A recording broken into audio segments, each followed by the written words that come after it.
hello out there in TV land or internet land. So, I'm your host tonight. This is Unfiltered Podcast by HMSTV. I am the host, Mel Petersen, Productions Manager here at Houston Media Source. And let me see if I can read this script that I just wrote. You can hear the laughter in the background. This is the latest in a series of podcasts that we'll be doing at HMSTV, Public Access TV station, to help train the community on media production and facilitate content creation for and by our communities. This podcast is also part of some free media education workshops that HMSTV has been conducting for the community that's called Diversity in Film. So in these workshops, we focus on all sorts of media and art subjects, but currently we're doing a deep dive into podcasting, so we're feeling our way out there. If you would like to get more information on these workshops, please email me, Mel Petersen, Productions Manager, at MELP, MELP, at HMSTV.org. That email is also on our website. When you go to www.hmstv.org, then you can go to the contacts page and you'll see all of our emails. So feel free to blast us, sell our information, whatever floats your boat. So let's see. What is HMSTV? Well, you just heard me say it's public access, but what does that mean, right? So we are a 501c3 nonprofit organization that's contracted to the city of Houston to implement free speech television for the Houston community. So you as the Houston community can come to our facilities and sign up as a producer, a content producer, and you can get access to AV equipment and training to be able to create your own show like this, right? Or hopefully even better because, hopefully you've got grander ideas. But, and we also facilitate to other organizations too. So if you belong to a church, if you belong to another nonprofit, other orgs, the only thing we don't do is commercials on our television. It's restricted. So you can do PSAs, that sort of thing. So, but anything else like films, discussions, anything you want to do. And let's see. So the next thing we're going to be covering is, we also have a radio station. Just want to mention that out there too, because we have TV and radio side. So just so you know. And I already told you our website. Oh, if you want to get in touch or find out how you can become a part of this, please email our outreach director. He's an awesome person, at Roger Palomino at rpalomino, RPALOMINO at HMSTV.org. So that's all that information. And I really should learn editing because it's getting ridiculous up in here. This is our room right now. Wave hi, everybody. Woo! Houston breeze. Oh, this is some of our guests right here. And let's go ahead and introduce y'all. So, Stephanie, let's start with you. Hello, my name is Stephanie Coleman. I am excited to be here. I am joined by John, J19, and Mel, and this is just a wonderful space. I'm excited to be able to be a part of the podcast, learning so many great things, but also excited to be a part of producing content, some of the best equipment in town, some of the best teaching in town. And I've become sort of like a HMSTV groupie. I'm here more often than I probably thought I would be. So we suck you in. That's it. You start to see your name on the screen and you're hooked. But I'm glad to be here. Awesome. And then let's move over to John. Well, I was going to add something to that, but after that, she's absolutely right. So please do. This is a great place to go and to be. If you are a creative person, if you're an artist and you're looking to understand how to create content and how to use equipment to create content, this is the place in Houston to be, especially if your pockets aren't as deep as you would like. Because in the beginning, artists, you know, it's about creating versus about getting paid. And then when you finally create something and you've created enough, you start looking at, well, you know, I like to have a little more than a sandwich and a glass of milk.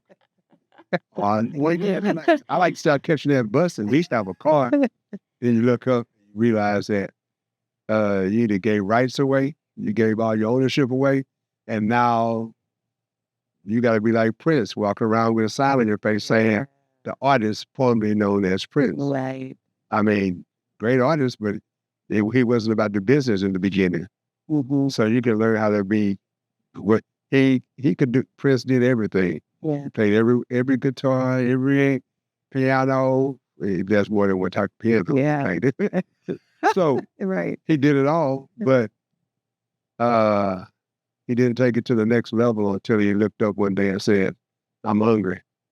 That's basically what it is. People you can put anything else, but he basically, I'm not getting paid the way I should get paid. So, but until you can get paid the way you want to get paid, Right. this is when you come learn how to pay yourself. Yeah. Yeah. Absolutely. Yeah. Absolutely. I agree with you. And to become a curator or a content creator, because it's delusional to think that your iPhone, because there's a platform named Talk, I ain't gonna say nothing about the that you're really a content creator. Well, one aspect you are. Yeah. One aspect you are. I mean, but a 5-year-old can do that. Yeah. So, That's a good point. I mean, 5-year-olds sometimes are more intelligent than we are. I will give them that credit, definitely. I mean, especially. but I'm talking about if you're serious about Oh yeah, Yeah. for sure. this is where it can be to learn to be serious about your craft. Yeah. Because anybody can pick up $5,000 phone Yeah. or use iPhone Yeah. or Samsung, whatever you want to call it, Yeah. and put something out, but then you don't really own it. Right. Absolutely. So Yeah. You do have it. Not only do you not own it, but it's only limited. I think Mel was talking about that earlier. It's only limited to the platform. Absolutely. You can't take it and sell it on networks. You can't distribute it. You can't. What's the word when you No distribution. Yeah. There's no. Yeah. No distribution rights. You're only on that platform, and that's it. Yeah. With their rules there. Right. Yeah. Yeah. That's a good point. You know, unless you share it with somebody and they share it to something else, it's going to stay where it's at. Yeah.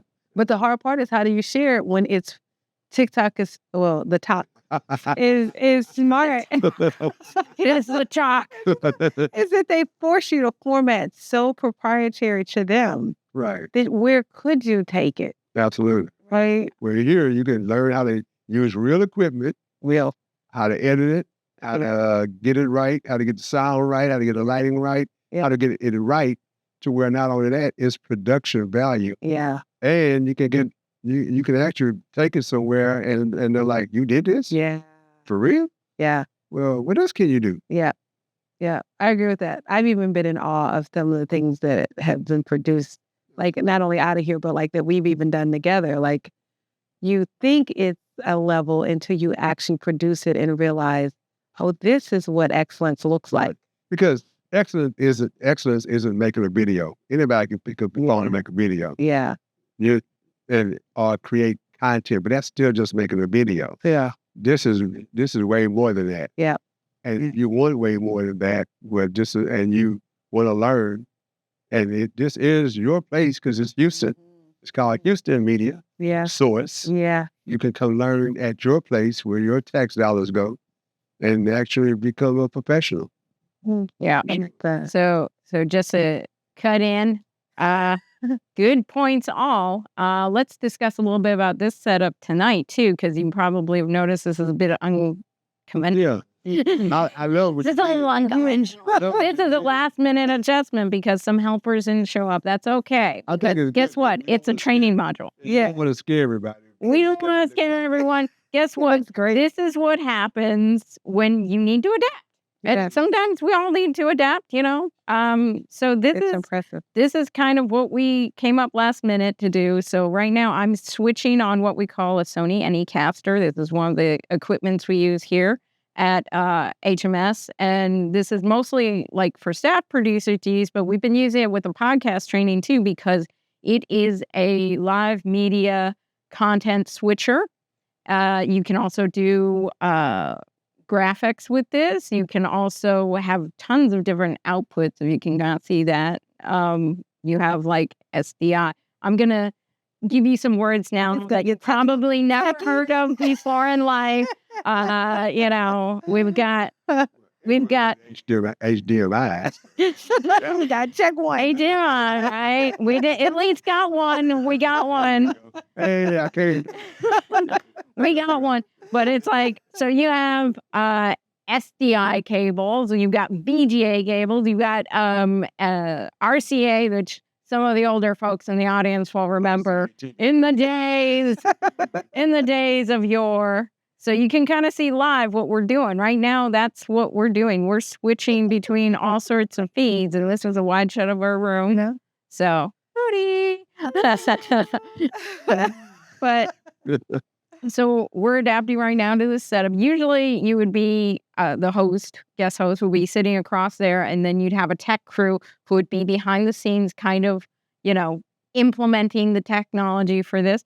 But because these are training modules and we have volunteers who come in who want to learn, if they're able to at the time, this is what we train them on. So you're going to learn the camera equipment, you're going to learn the Anycaster stuff, and you're going to even be a guest host. If you want to be a guest host on here, if you want to be guest. And tonight we are going to cover a topic, but I just... Host, guest. The guest of the guest host. Let's stick with host the most. Host is the most. I love a good Beetlejuice reference. But yeah, so you kind of see the studio a little bit here too. So you got some lighting set up. This is our little, we call it a kidney bean table. It's that little curvy slide, even the shape of a table. Even the shape of this table right there, and you kind of see both sides, is how you kind of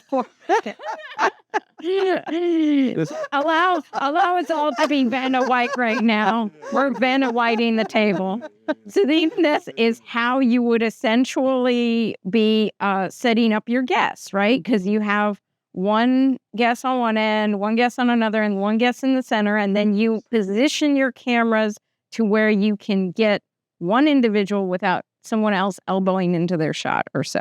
And then you could kind of create a wide shot stuff. So that's just a little bit of kind of what you think of when you think of pre-production and setting up. But let me go back here. Okay. So now after that brief little iteration is up. More cameras. I want more camera down. I haven't even put up my own lower third yet. So lower third, that's great. I had to interject something. Absolutely. We created a lower thirds for everyone. So please, right now, we're going to go through the lower thirds of everyone. There we go. Right there. We're going to go through everybody's lower thirds because frankly, you see it? I enjoy this right here. You think this would be easy? No, it is not easy to do all that before. Think about it, Bill. We try to get people in there. Yeah. We love, it's like in education when you scare people and they enjoy it. This is the carnival. This is the scary carnival. This is her attempted horror. It is hard. It's hard. It's massive undertaking. True artists would not be afraid. So that is true.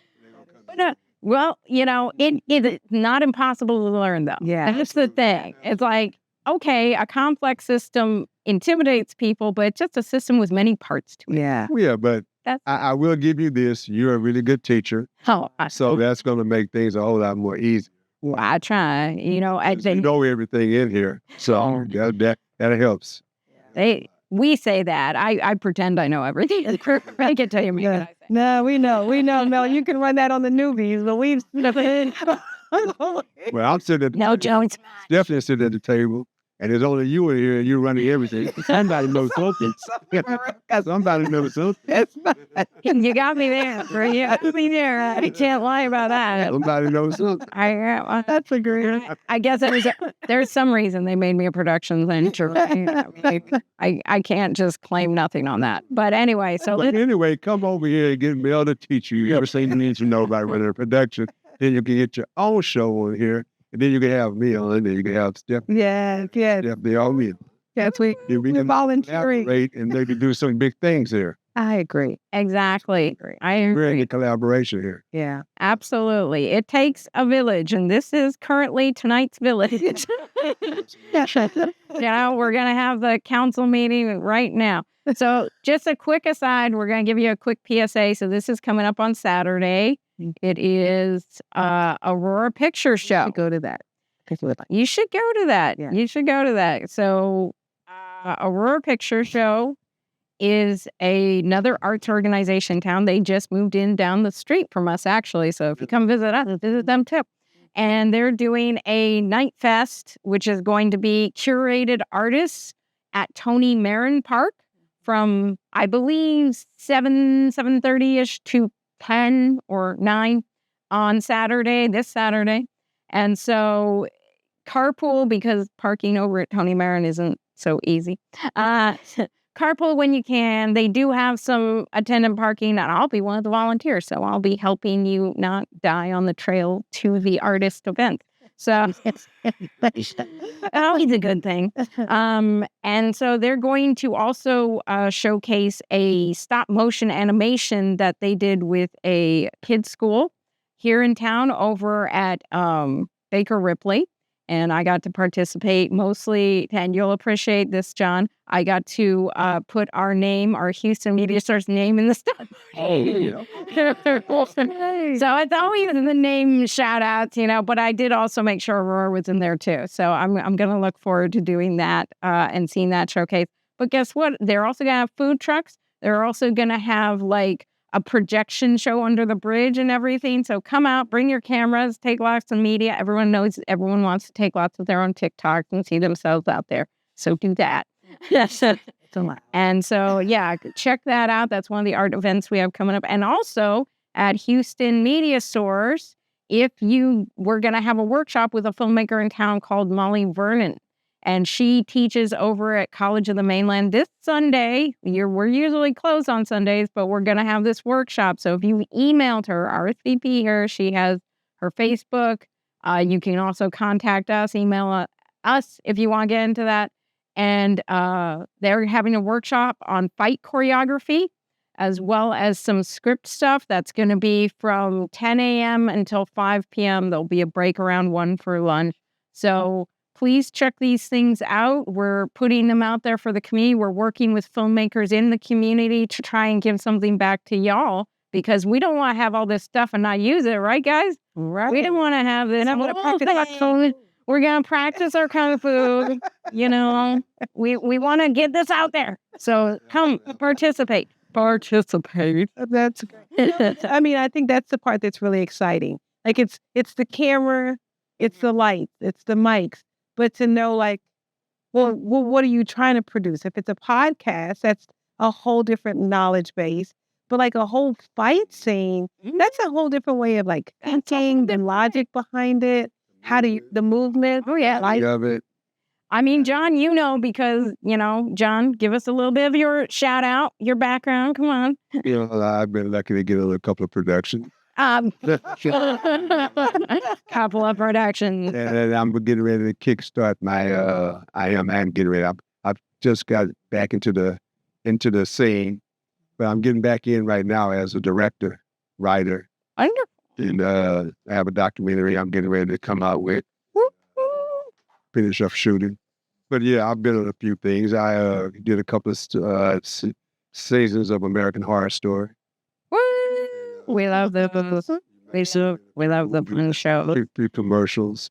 See, I want to see how many people in the comments of this video can guess who you are on American Horror Story. Well, you want to give them a hint, a clue? Well, or just say that I was a grave digger. Oh. Okay. That's a clue, right? That's a clue. So yeah, so you will definitely see me as a grave digger. Hey. Are you gonna send us like a link to your Kickstarter you're doing for your documentary?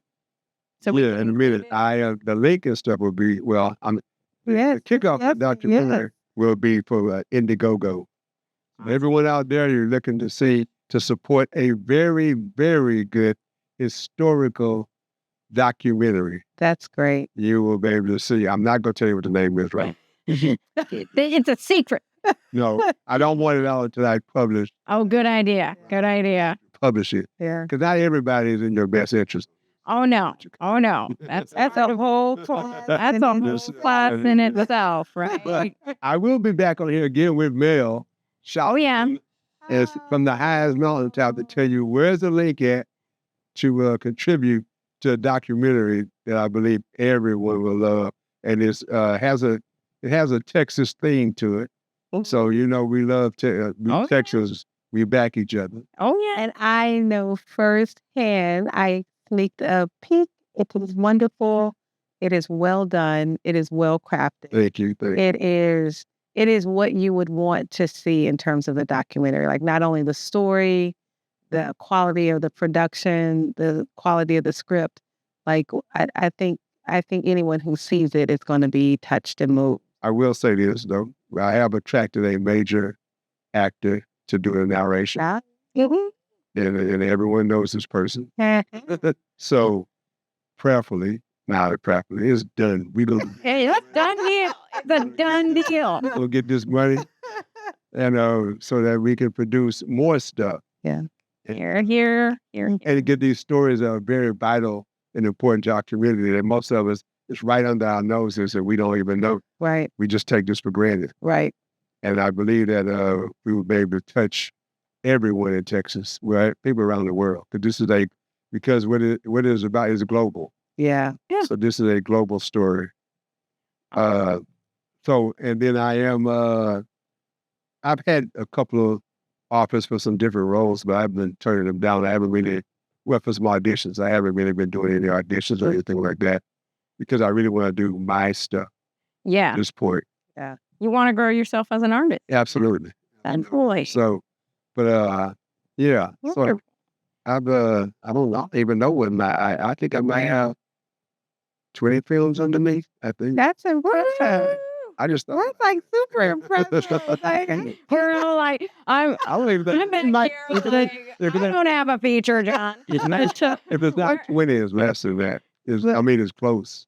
Yeah. It's in double figures. Now that I think about it. The fact that you have so many that you can't remember is impressive. I stopped counting at 10, 12. Yeah, I stopped counting. Geostormers, Focus, Fantastic Four, Happy Leonard, American Horror Story.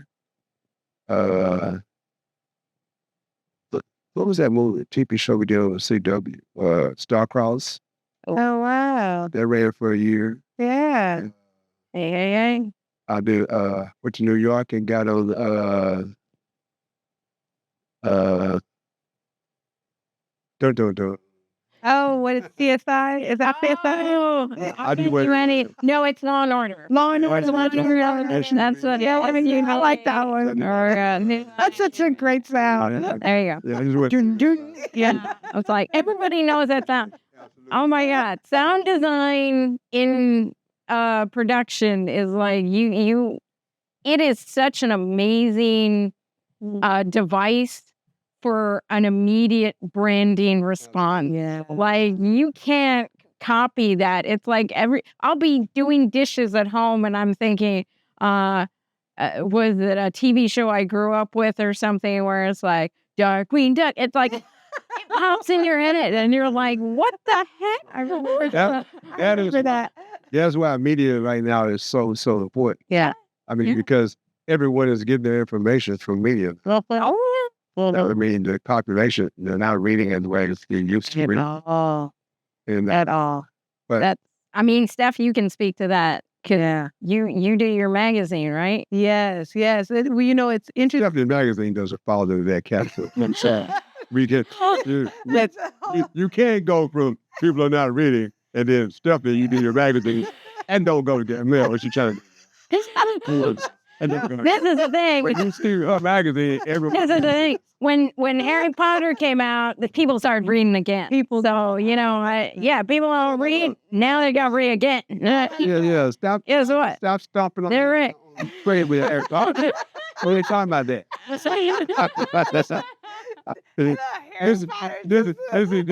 is a huge born and bred Houstonian. Let's stick in the Houston. Stick to the Houston area. Not going across the pond right now. So tell us a little bit about the Houston area. Yeah. Well, but it's interesting you say that about the reading, because that's what I was told too. Like, people aren't reading, and I just couldn't believe it. I was like, well, maybe they're not reading what you're writing. Absolutely. But it doesn't mean that people don't read. Right. Just like when people say with streaming content, oh, no one's watching the content. Viewership is, well, maybe because you're not producing content that people want to watch or people want to read. So as we started the magazine, we do one and come back and people had read it. People not only read it, but they had comments and added pieces. Of, what about this? And did you think about that? And no, I didn't. So let's add that to the conversation. And then people read that and came back with more. And it became what I think media forgot is that it's a conversation.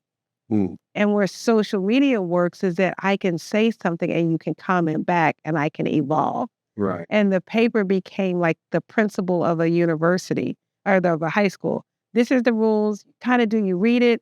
Even if I made a mistake and it's not facts, I'll deal with that later. But for now, this is it. And people are like, well, I don't know if that's the facts. That's irrelevant. Well, if someone says to me, you know what, Stephanie, that's not the fact. Or from this lens, I've got another fact. I can write back to them through the publication and say, well, if there was two sides of a battle, well, what was your side looking like? Absolutely. I'm not saying one is true or not true, but we do have conversation and lenses. And I think it has grown because people do communicate and people do read, but they hold you to some real bars, right? And just like you were saying earlier, John, that this is like real tools and real production. Right. If we produce a publication that's not a throwaway newspaper or thrown together, like I would just fall apart if I saw someone wrapping their dishes with our publication. Oh, I would too. Because your thing is an artistic, it's a work of artistic. It's beautifully curated, like, and put together. And I only said that no one's reading because I knew that would take her. And then it right at that. See how he does. See how he works. Yeah, because I know I've walked around with the magazine in my hand and people are like, what is that you got? Yeah. I have not shown anyone your magazine, the Trey. Get it. It's called Trey.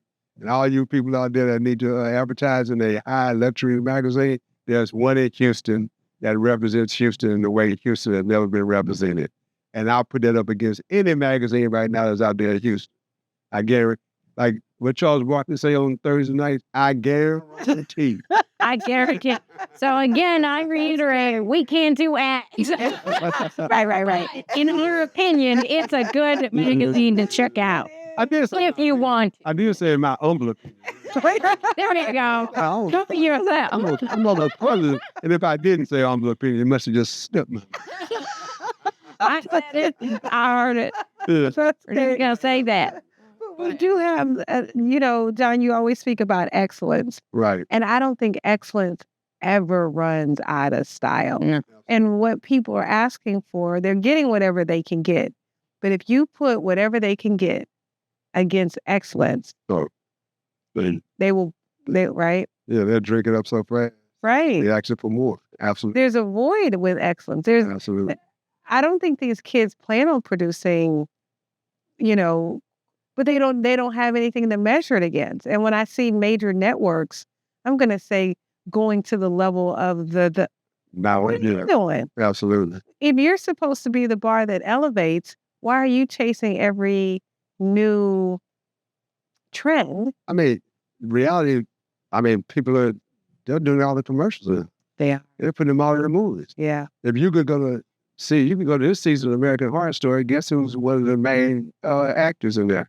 Who? the Kardashian, Kim. Oh, yeah. That's right. This season, she's highlighted way in there. Oh, yeah. I haven't. Because it's what's up. I would say I don't know how much her acting has evolved, Well, but It's a good word. Shade. The shade is free. The shade is free. well, if you put yourself out there, you're gonna get screwed. You can't be out there with millions of people watching Oh, TV. yeah. No, they gonna have their And opinion. I'm not saying that not to get back on American Hearts. Cover yourself. Cover yourself. Let that happen. It's not a bad plug. Or anything else we got for. Yeah. But I'm saying that because you got excellence. All right. Yeah. I wanted to be an actor. Yeah. Right? Yeah. And when I decided to be an actor, to be honest, I got on American Horror Story, my first audition. I've never had an acting class. Wow. But once I got in and started being around Angela Bassett, Oh, yeah. Kathy Bates, Mhm. and the tons of actors that come in, because the core acting on American Horror Story, they're all classical. They're all trained. Oh, Yeah. yeah. They got masters in fine arts from Yale. Angela Bassett graduated from Yale Right. with a master's in fine arts. Right. Kathy Bates is she's, Well, that she said, I've seen this live, but I'm saying all this to say this. I had to look at myself, even though they were patting me on my back, saying, where you come from? You did a great job. I still knew that, you know what? I'm selling myself short. Yeah. You know, I'm not going to be, let me go get, so I went to Susan Batson. Susan Batson is the number one, and yes, she is, the number one, and this is my humble opinion. Get started, get started, John. Come here. I humbly say this because she is the one, Will Smith, Oscar, Yeah. Susan. Nicole Kidman, Oscar, Susan. Wow. Did you see Mary J. Blige when she got nominated for the Emmy? Susan. Oh, yeah. But was that Mudbone? Yeah, that's what it was. I think so. Yeah, Mudbone. Yeah. Yeah. So she is an Oscar maker. Right. Tom Cruise, Queen Latifah, Oh, yeah. even Oprah, all of them, everyone. When you walk into a studio, you see everybody's headshot. No, that's powerful. That's impressive. So if you want to be the best, you gotta go to the best. Yeah, you got one. Houston right now, the best place to come is Houston. That was George. That was nice. See, that was good. See these people. You see it coming, huh? You did see it coming. That's It's what a crime that we're not paying him for this endorsement, to be real with you. But That's true. if you can't go to New York and get this, Yeah. so where do you go in Houston? Where do you go? How do you find an education? But this is a good segue, so I'm going to cut back to me. Back to me. So I'm going to come back to you. So our topics, because we got 15 minutes left, we've got a little bit. Okay. So we do have a topic. So in the news for the last news cycle, but also the last year or so, people have been questioning, why do we need things like libraries? Why do we need public media? We've got the internet, right? We've got, TikTok. We've got all these other channels, and those are free, we say. So what is the value of the library system? Okay, so what does the room think? John, you want to go? So that's the question. Yeah. And one quick preface. This is all the opinions and ideas discussed within this show are of the people who are talking right now and do not reflect on HMSTV or any of the other entities in Houston. So thank you. So my me saying I own my. Exactly. With the blanket. Now you can just go ahead. It's a blanket. It's covered. It's covered. So the question is, what's the What good are libraries today with all the internet? What good are they? Yeah, because we got the internet. We could Google things. We could ask Chat GPT. What? Right. I know people saying that things in libraries are down and people are not going and not doing books, but people are really shifting to digital. So the libraries have all this digital stuff. And then you go to the library. Oh, yeah. I mean, you still got a DVD player. You can go get a DVD Yeah. and watch any movie over there. Yeah. Basically for free, just from checking it out. Yeah. Well, and I'll say this too, because they got a digital online archive. So you can get a digital library card And that'll get you access to some of those free streamers out there. Like Canopy is one where you can sign up with your library card if you're in, like, I think it's wider than Houston, and you can see documentaries and films and TV shows for free, for free a month. So I would say that libraries are very still needed because of the experience. People need the experience. And if you don't, and the library is a good place to go to get an experience for absolutely just changing your signature over for a card to be able to put things out. Because on the average,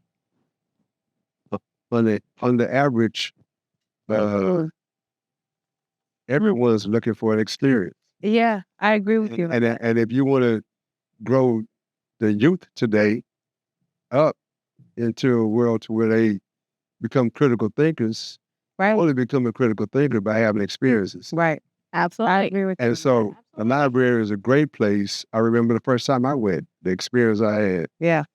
So, but how do you present to the people that they have the experience? So are we putting a steak on a garbage can cover and presenting it to them? Yeah. So we have to, I believe that once people know and understand what they know, they will follow suit.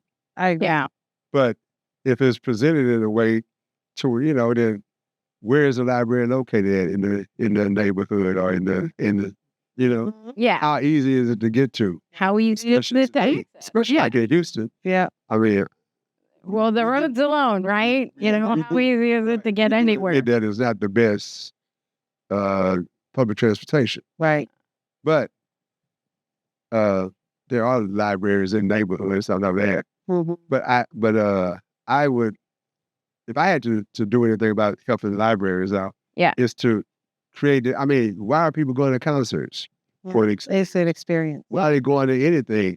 Yeah. It's for experiences. Yeah. So if we don't, if the librarian, whoever's in charge of the library, don't create experiences for us, then people are not going to be. They're not going to be going. Yeah. Now, and that experience part is really important. And if you think about, several things happen in the library, and I think that's the best word to use, because when we're talking about how do you find critical information, the act of even digging and exploring and finding space in the library is a huge, huge important piece of what we need to learn how to do. Not just that it fed me information, but I went and found, and then I found cross-references, and I found a section of this way of thinking. So now, did I explore all of it or just his book? So a library is very important, but it's also a word you use often and well is curate.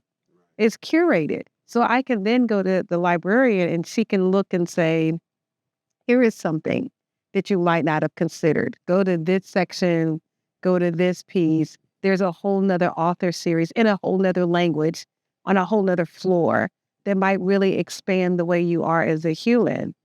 I'm sorry, I'm going to agree with you. You just made me think of something. When I was in school, this was a while back, I was taught how to go to the library and actually use the library at school before I even went to the library. Right. So they was giving me the experience and making me, and once I went through that, that I went to Catholic school. So I don't know if they're doing that at public school, but I went to Catholic school. But the way it was presented to me, it made me I can't wait to get to the library to go look this up to see if this really works. Yeah. You know what I'm saying? Yeah. So the education part before you get to that experience, or even just being aware of it, to be looking for some certain expectation of an experience, I think is very crucial also. I agree with you on that. I'm sorry. Yeah. Oh, no, you're good. So we just got joined by Alex. Alex signs right here. And we even have a little name key for Alex, too. Oh, how fancy. There you go. There you go. No, I was just thinking that I'm from rural South Texas. Okay, the library that you go to in rural South Texas, especially in Bishop, is super limited. There's one library. You can't just go to the library in Kingsville. They don't give you access to the library in Kingsville. They give you the access to the library in Bishop. Limited books, limited amounts of stuff that those people allow you to read, When you come to Houston, it's like hundreds. Right. You can go to hundreds of libraries. You can get all kinds of books. You can go online and have books waiting on you. Right. Like, I can't do that in Bishop. I couldn't do that in Bishop. Right. So, like, the limitations as to the group of people who are saying, hey, this is what we're allowing you to read. That is happening now a lot. Ooh. You hear it on television almost every day. Yeah. But you just made me think of something. So my son just came back from New York. He went on vacation. He sent me pictures. In the Brooklyn Library, there is a display or I don't want to say display. There is a exhibition of Jay-Z. Oh, yeah. The entire library is the whole theme is Jay-Z. That's awesome. They have his pictures, and he actually he was going on vacation, but he was like, I want to go see this. He actually tried to get a library card there to have more access, but if you wasn't from there, you can't get a library. They limit you. And when he showed it to me, I actually Googled it, and they were saying how the library cards, everything that went up there, because why? Now when you go there, you're having an experience. Right. And that's the first thing that came to my mind That's a good of an experience. Right. So now, I was wondering, like, why did I say experience? Yeah. Then I thought about it when you said what was limited, but they had, anyone, you can just Google it, Jay-Z in Brooklyn, and they have like, I think they may have stuff from like concerts, clothing, war, but they got almost everything about him. Wow. In that Brooklyn Museum. That's amazing. And my son said there's almost a waiting line to get in. Wow. Oh, yeah. No, there's a content archive there. I mean, that's the whole point, is having a community archive. And sometimes it used to be just the news stations that would have that video of Prince when he was a little kid going on a school trip / walking out for the teachers because there was an issue there. Someone was combing through the archives of a little local news station, and they found that video of Prince when he was just a little kid. Yeah. And it was like, you wouldn't have that if you didn't have physical archives places too. So that's another aspect of like public media, whether it's a library or public access or just, these were services that were created for the community to go and create things and also archive them. I think a lot of times archives are different. Yeah, absolutely. Like growing up, I came to Houston a few times.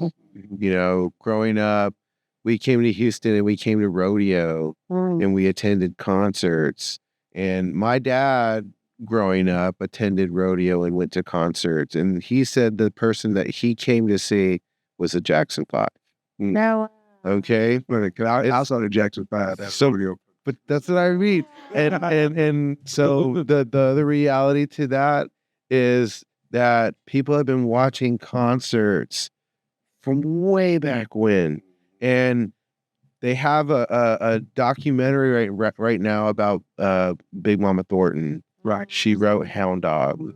Okay, so they have in there where she's talking about how Colonel Parker and Elvis did not want Big Mama Thornton on the same stage as Elvis. Right. And it's like, all this is happening in Houston.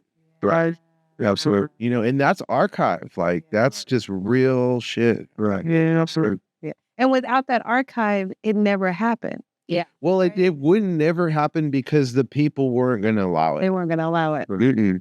And the story, But what you were saying about it being in the archive, in other words, if it's not physical, you have a record of it, it's like it never happened. it never happened. And people begin to say if you look at what we're discussing with the library and the history books, had it not been for oral history, some receipts that someone kept, some proof of some stories, someone would have said, I don't know what you're talking about. Absolutely. And when we pull out the archives, well, you don't have to because this is in the library. Or I can look up a story now online. You can look up a story. It's two different stories. I can look at Mel's YouTube feed and your YouTube feed, and we're getting totally different feeds. Right. So if I go to look for a story and I can no longer find it online at all, right? Or I go to find facts, but I find Mel's facts and their facts, but not the facts. It's hard to debate that, but Yeah. we're looking at, which is where the magazine had found its value, right? But if we're looking at the same page, you might be able to debate this line and you this line and I have a perspective, but we're looking at the same thing. And we need that as people to be at least on the same page. Maybe told from the perspective of the person who is actually in the culture and is living it. Because I feel like that's the problem with a lot of stuff is people say, oh, well, this came from this. And you're like, no. Right. It was 30 years before that. Like, this is where I remember hearing that. And this is where it came from. And you're like, well, who are you? Like, well, I grew up around there. Like, I was there. So it's kind of as hard because a lot of people, they hear a lot of stuff and they jump on the bandwagon. Like a lot of people love Selena. But like my aunt used to work in her, like they did nails for her. Like her and her daughter Tammy, they all worked in that environment and they worked every day. And like they were with the family. And the realization to that is like, it was a moment in time where people around Corpus were being successful for what they were doing, you know, and the fact that Selena was there and doing it was great. It didn't last forever. That went away in a heartbeat. Like her brother's successful, but not successful like he was then. Yeah. Those are seasons. Yeah. And that is why collaboration is so important because there are moments in time. Right now, this year, the husband... Watch the table. Oh, sorry. Right now, the husband that was Selena's husband can now play the music that 20 years he was playing with his wife. He couldn't play it, you know, through this whole period of her death. And now he got the rights to do that again. So he's touring, like making money. I just saw he was here a couple of months ago. I saw him. He came in because couple of artists, and we were out one night. One of the guys that good friend of mine that was singing, here and their buddies, and he introduced me to him. Yeah. He was there. He was coming. He Just another dude. right. Yeah, he was. You didn't know who he was, but everybody knew who he was. And everybody just kept. And he ran over here. I got blood rush at the bar, and I was able. And then that's when he was like, "Oh, that's Selena's husband." Oh, okay. I guess. You know, But you know, that's one of the things we were talking earlier about. Another reason. I mean, we've got the great topics, but just that point you made why Houston Media Source is so wonderful because you own your things. You don't have to come back later and say who owns it, which is the bittersweet part about being in a machine, right? Do you ever see the 35-year anniversary that we play? Yeah, kind of is. Yeah. So there's a clip of Kathy Whitmire. Oh, yeah. And I don't know if it's Bob Lanier and it's Sylvester Turner. I think it's Bob Lanier, yeah. And Sylvester Turner. And it's like so interesting that from that point in time in the early 90s to now finally being mayor and you see him like young dude. He was how young he looked, right? He was like a baby. Yeah. So, but we have that footage. Yeah. And it's just like, that's another one of those things that we were filming, never thought he was going to be mayor. Like, yeah. Or the first MLK Day parade here in Houston. So that's the other side. have That same footage, Obi Duncantel had this one guy film the first parade in Houston in 78. Wow. The first federal parade was in 82. So this happened in Houston in 78 and Daddy King was here. Like people that were of the family were changing South Park Boulevard to MLK Boulevard over in McGregor Park, which is the birth of Houston hip hop, which is where all the rap went down, which is where Wicked Cricket and all these people like K Reno, all the people that are doing it still. That's where they started. And that's where Slab Cars started. And it's this Reno, that's my boy. Yeah. It's good. Like stuff that's happening here that needs to have recognition. And in some places you'll find it. But that's, that's the importance of a community archive, to me anyway, is that whatever it be in any community, whether it's New York, whether it's Houston, whether it's like you need community media and communication centers for the public that are not controlled by the government or by corporations. Because, and it's fine, those entities are there to sustain themselves too, because they got to exist and they got to charge money. But where do the public have to go to when you're paying your electric bill, when you're paying your water bill, when you're paying out of pocket for every resource you have in this country? Where do you go that's free, that is as low cost as you can get it, and somewhere that's trying to help educate and train you? Right. You know, that's why you need librarians too. It's like, Yeah. I wouldn't know what I would do. How do I get a passport unless I go to the library? But you know what? One thing I can say, when I was growing up, Yeah. the library was like, it was pushed as a community. Mhm. A community back then was very important. Very. So how much are we still doing that as a society today? How much are we communing Yeah. and to become a community to where we see the value of being a commune and a community, to where now we want to take advantage of these resources for the community versus, oh, that's just a library. So, Yeah, that's been the other since I was a child. I'm going to say this. We have a friend that worked here at Houston Media Source a while back, and her name is Tiffany, and she works at the Houston Public Library. And she works in this library where they have like 3D printing, they have wood cutting, they have classes on 3D, and you can like take this microphone and basically scan it and make a 3D object printed from it, or you can use it in video and use it in After Effects and stuff. The thing is like they're moving beyond books and going into technologies. Yeah. And I feel like that's where libraries are really like, they need to hold archives, they need to have technology, they need to have the resources for the community to be able to say, oh, well, we want to do this, and this is the stuff that we want to be able to create, you know, be able to have events and things about. Absolutely. I agree with all that. Yeah. You need to have that. But one thing I do know, and Stephanie and I have talked about this several times, culture upholds everything. Yep. So the culture has to be built around libraries Yeah. for people to be able to go. All I'll say this a million times. There's a coffee company out there that charges a whole lot of money for a cup of coffee. Yeah. And we know that coffee does not worth $5, $6, $8. $9. I probably know what I'm talking about. Oh, yeah. Right. Oh, yeah. Okay, but the reason why that place is there is because of the culture they create, which we have drawn people. You can go get that. You can get the Wi-Fi. You can sit there with your Mac or whatever and look like you're doing something, even though you're not doing nothing. But even the coffee you're buying is free trade. Still that's guilty.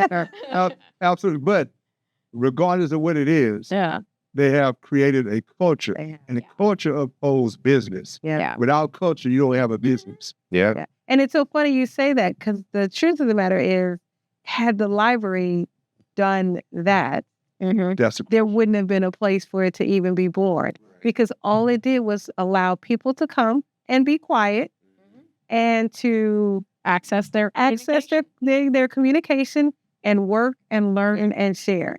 The library was built for that. Right. So the idea that a company can come in and say, you're not welcoming people in, we can do it for a fee, is surreal. The libraries had just as much of a footprint as those spaces, but there should be a postcard within walking distance of every library that says, come this Friday.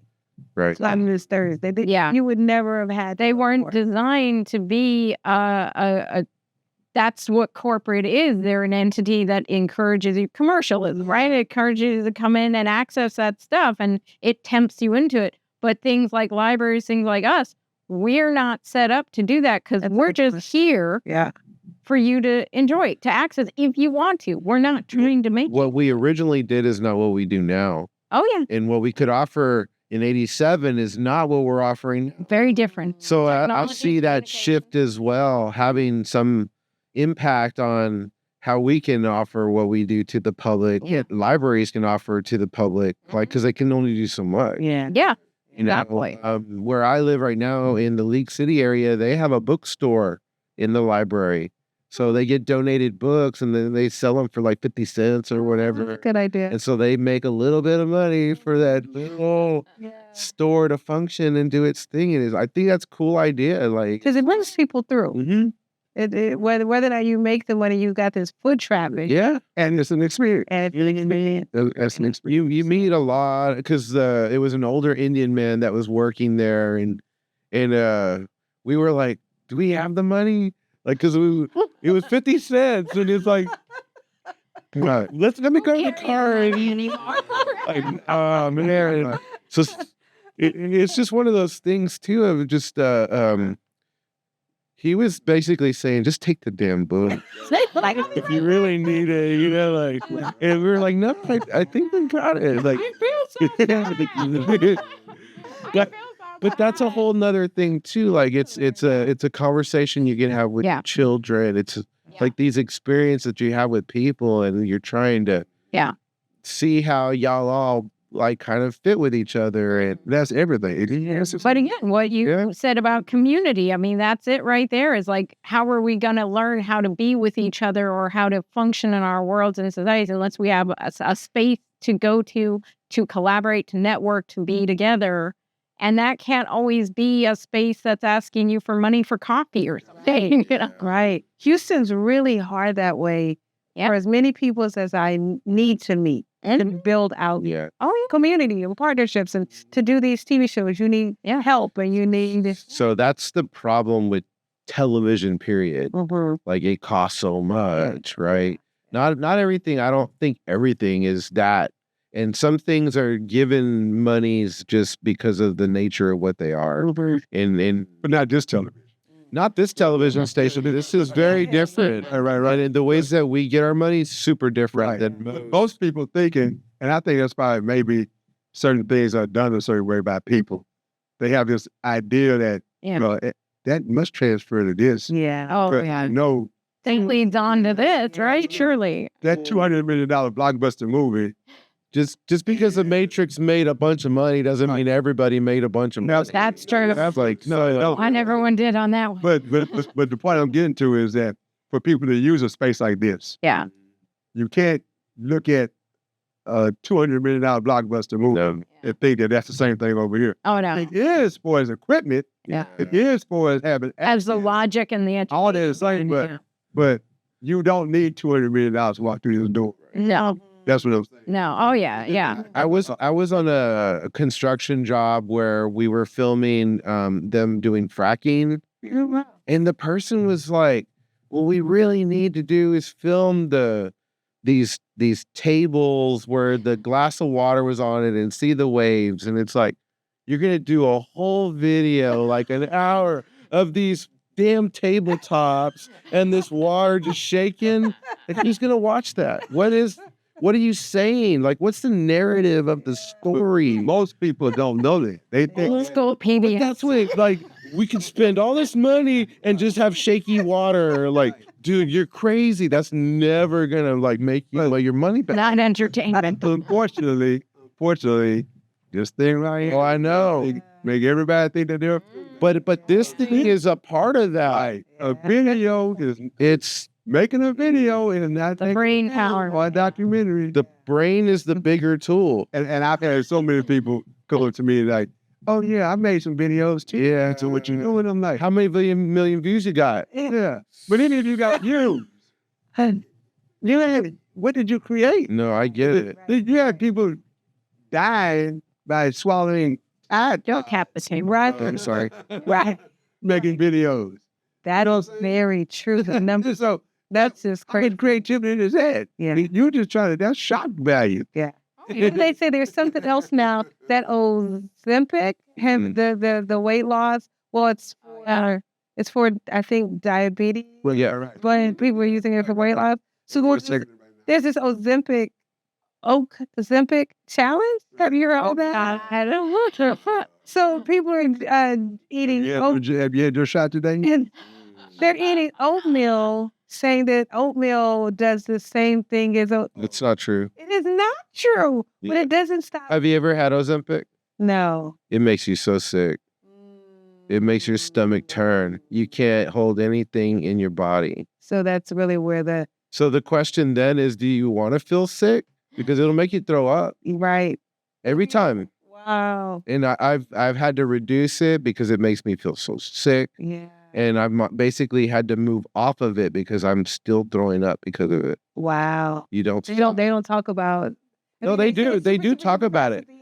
I've actually heard it on NPR where they talked about it for about an hour. Oh, wow. And the same thing. People are calling up saying how sick they get. But the reality is like it's life-changing because your A1C goes from a 12 or 14 to a 7. Oh, wow. But that's different for someone Diabetic. who can, yes, not just Not for normal people that are just trying to lose 10 pounds. compared to oatmeal. Like that's a No, man, it doesn't work. What? You know what really works? Don't eat. I mean, it really works. It really works. Diet. You know, don't eat all day, every day. Real. Yeah. I mean, like, be aware of what you're putting in your mouth. You just, yeah. That's a good thing to leave kids on. Be aware of what you're putting in your mouth, kids. Don't just take it lightly. So Tide Pods. this is Whatever you're able to see.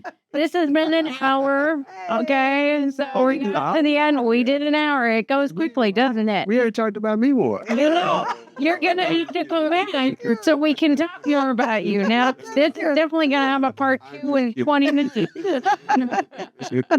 Again, all the opinions. No, but actually, this hour was great, and I'm glad that we got to showcase, at least talk about the HMS. Oh, yeah. It's a media source, because this is a very, very curated area where you have an experience of a lifetime over here. Yeah. And that's what this is about. Yeah. And then you can capture your experiences over here. Yeah. Stephanie, any last words? Well, I agree with J19. I think it's just I'm honored to be here. I'm really excited to know you both, to know everyone at Houston Media Source. I think to just sort of see how inviting and welcoming and to get people over these barriers who've been living with content and stories and gifts and archiving. I mean, I think people who come in as producers, you don't come in selfishly. You come in because there's a story beyond yourself that you want to share. And so I, too, am glad for what Mel is producing with these shows and all the things. But I'm also, welcoming you to come and be a part of it. There's no other way to sort of know what's possible unless you run and do the work. Yeah. Absolutely. Alex, any last words? I came into Houston Media Source as a producer in 1997. Wow. Right? Yeah. So for 2 years, I was a producer. Like I wasn't staff yet. Sure. And I was trying to do music video. I was doing narrative short films. I was doing documentary. I felt like I wasn't doing VCR to VCR editing at my house anymore. Like for real, like it was like real editing. Well, you could set in and out points and make accurate cuts. Yeah. So that is what the draw to me was like, whoa, I could actually really edit and do what I'm trying to do with video. Yeah. And now nonlinear editing and all that stuff, it's just all there. Yeah, it's an education. Totally. And so I've definitely been educated through public access. Even though I had a desire early to do photography and what have you, this has definitely taught me how to make film. I am a filmmaker. I just won an award as a filmmaker doing editing. Wow. I feel like, this is something that's in your blood. You want to do it.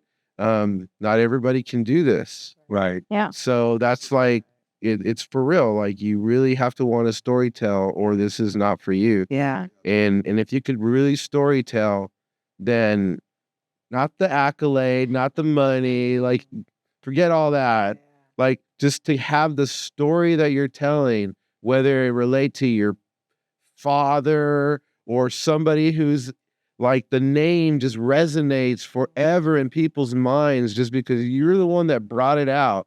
That's all that matters about storytelling, that your freaking story is still told 1,000 years from now. Yeah. And it's said that you were the one that made that up and said it. Absolutely. That matters. So in short, what you're saying is you don't have to come here and know when that know you. Exactly. You can be documented for the rest of your life. For real. Past your life, generations of code. And it's like, who was that guy? Yeah. Because it's for real. Like stories are forever. If it catches on and people really resonate with that story. Yeah. Okay. So I'm gonna go ahead and steal Alex's camera real quick. Yeah. We've got proof. We got proof that she's stealing it. We got proof. We got proof right up here. So I'm gonna widen it too, You're because still on? Yeah. we had a hiccup in the stream, but I'm just gonna put this in here. We're still on. So okay. So thank you for joining us. I think this is a good discussion to get started. Remember, none of this is the whole discussion. So start it with each other, start it at home, start it in the community, go to your representatives, annoy them. We love and come to Houston Media Source and annoy us. We enjoy it. So, but if you want to, get in an Unfiltered podcast or be a guest host or come to try the tech out and work with us, please email us. You can email me at MELP, MELP at HMSTV.org. That's also viewable on our website, www.hmstv.org. You can go to the contacts page and find all of us, so we can't hide from you. So, please come, share your ideas, share your opinions, be a voice in our community. Thank you, and good night. Meow, meow, meow, meow, meow. Good night.